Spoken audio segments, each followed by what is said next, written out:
Assalamualaikum warahmatullahi wabarakatuh. Jumpa lagi dengan saya Ustadz Indra, dan untuk pelajaran hari ini yaitu pelajaran bahasa Indonesia dengan materi teks deskriptif. Nah, untuk pekan lalu kan baru dibahas ya, maksudnya baru dibahas tentang teks deskriptif, tapi itu hanya permukaannya saja. Jadi kemarin saya menyuruh membuat teks deskriptif dan alhamdulillah hasilnya sudah bagus-bagus. Nah, lalu saya juga memberikan struktur dari teksnya dan juga memberi contoh dari teksnya tersebut dengan dipilah-pilah sesuai dengan strukturnya. Namun untuk pelajaran hari ini kita akan mengulas lebih dalam tentang teks deskriptif tersebut. Nah, bisa kita mulai ya hari ini pelajarannya tentang teks deskriptif. Mulai dari definisinya dulu, bisa dilihat. Definisi kata deskripsi adalah kata serapan dari bahasa Inggris description, yang merupakan turunan dari kata kerja to describe, yang berarti menggambarkan. Maka dari itu, teks deskripsi bisa dipahami sebagai teks yang menggambarkan sesuatu. Lebih panjangnya, teks deskripsi diartikan sebagai teks yang memuat penggambaran atau pelukisan secara mendetail suatu objek, tempat, atau orang melalui ciri-ciri yang diserap oleh indera atau pengalaman penulis. Di dalam teks deskripsi, penulis akan menggambarkan objek, tempat, atau orang dengan rinci, seolah-olah penulis memang berhadapan dengan objek tersebut, atau berada di tempat yang dideskripsikan, atau mengalami sendiri apa yang dideskripsikannya.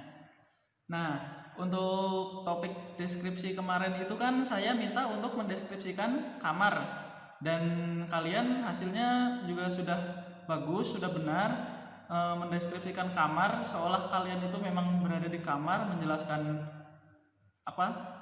bagian-bagian kamar dengan padat, jelas, dan bisa dirasakan oleh indera.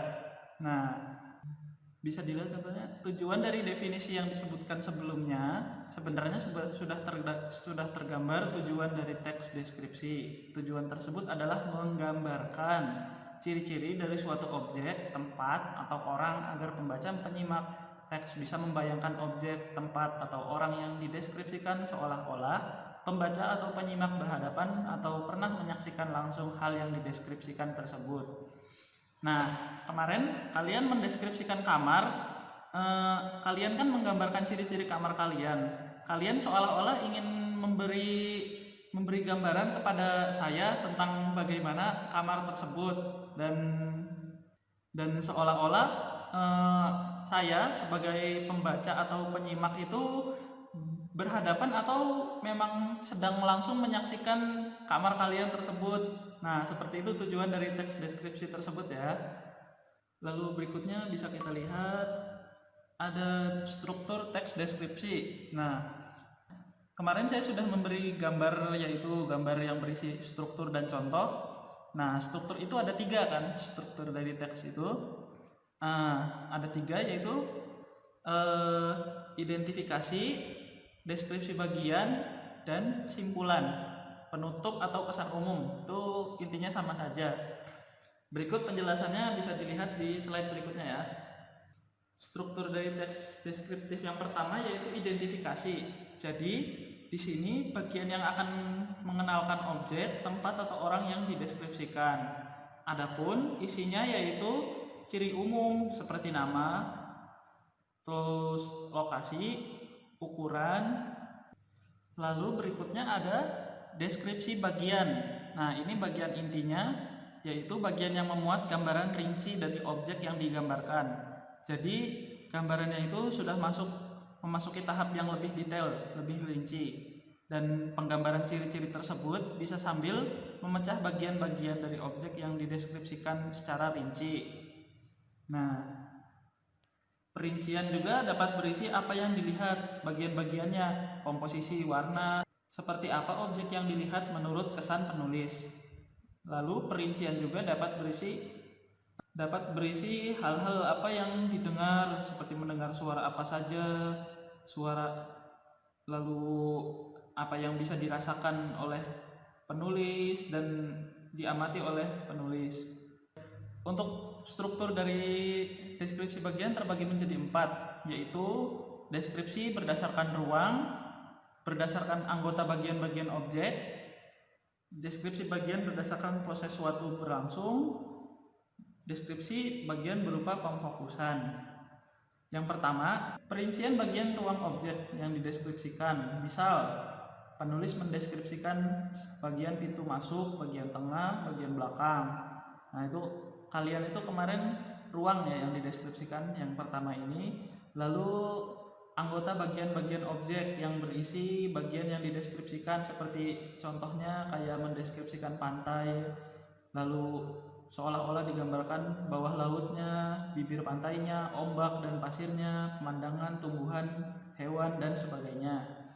Berikut pun deskripsi yang berdasarkan proses sesuatu yang sedang berlangsung, berisi perincian bagian awal mulai meningkat, memuncak, lalu menutup. Misalnya, seperti contohnya penulis mendeskripsikan awal pementasan, puncak adegan, mulai meluruh, dan menutup. Seperti contohnya mendeskripsikan pentas seni atau film. Lalu yang terakhir, deskripsi bagian berupa pemfokusan, berisi bagian yang paling disukai dari bagian yang dideskripsikan. Sebagai contoh, bagian yang paling saya sukai dari perpustakaan ini adalah ruang bacanya. Desain unik dengan cat cerah memberikan kenyamanan yang luar biasa pada pengunjung. Lalu yang terakhir ada simpulan, kesan umum atau penutup, berisi kesan umum yang didapatkan oleh penulis setelah melihat objek tersebut. Lalu berikutnya ada seperti yang kemarin kalian lihat, ini adalah contoh teks deskripsi yang telah ditelaah, telah ditandai bagian mana strukturnya, deskripsi per bagian, lalu ciri umum, identifikasi, lalu kesan umum. Nah, di sini ada contoh dari teks deskripsi yang sudah ditelaah dibagi tiga menjadi identifikasi, deskripsi bagian, simpulan. Di identifikasi ini ditelaah lebih dalam, yaitu yang pertama identifikasi objek yang dideskripsikan di baris kedua, yaitu bus. Berarti ini kalimat teks ini akan mendeskripsikan sebuah bus. Lalu ciri umum dari bus tersebut, tapi bukan ciri bagian spesifik dari objek ya, seperti yang ditandai bus ayah berangkat pukul 8 malam. Nah, lalu untuk bagian berikutnya, deskripsi bagian ini sudah mulai masuk ke pembahasan yang lebih rinci, seperti deskripsi per bagian dari bus, yaitu bodi, ban, jendela, kaca depan, pintu untuk supir, pintu untuk penumpang, kursi, selimut, dan bantal.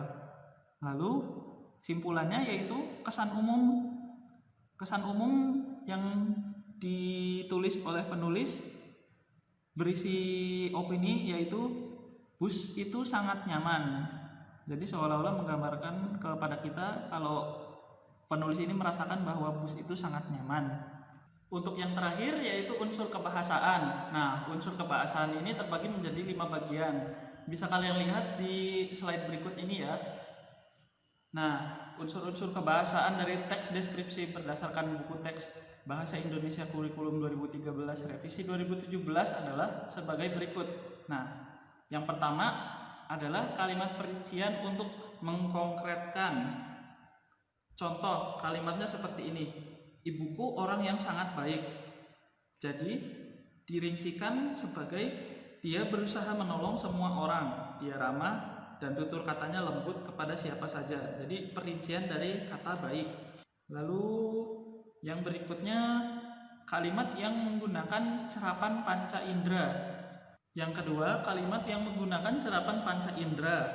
Jadi indera yang dimaksud ini indera perasa kita ya, seperti mata, telinga, lalu kulit atau bagian tubuh lain.